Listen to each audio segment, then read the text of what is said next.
Well, I'll give you a little update on this. I actually got it out of the spot it was on, but every tire was flat and rotten. So I had another set of tires that are actually off a Dodge van that I have, and these tires are almost new. In fact, they've got some of the blue on the lettering yet.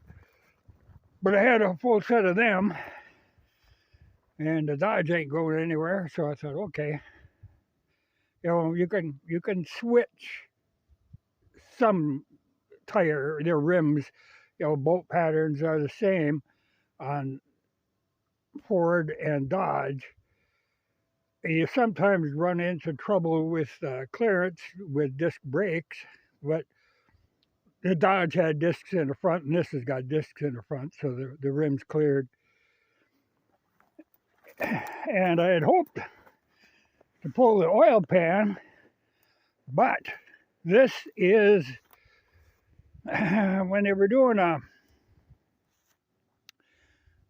double I-beam suspension for the front, it's coil springs but with I-beams that run across. So the frame is right in the way of the oil pan, and it's a deep oil pan. But at least I got tires on it, so it's a roll now. I've got a battery over getting charged at my brother's, so I'll see tomorrow. Maybe get it running. A few odds and ends I have to do. I saw some rodents had chewed off a spark plug wire. I'll have to replace that. But I think I can get it running. Like I say, it knocks, but at least I'll be able to move it. To air up these tires, I had to put the generator in the back of the M37 and my little air compressor. And that did it. The tires were still holding air, but they were low because that van has been sitting for like 10 years.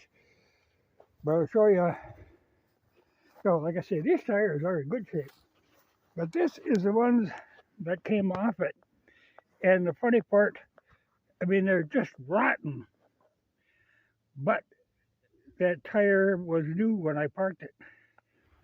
But I tell you, tires don't last long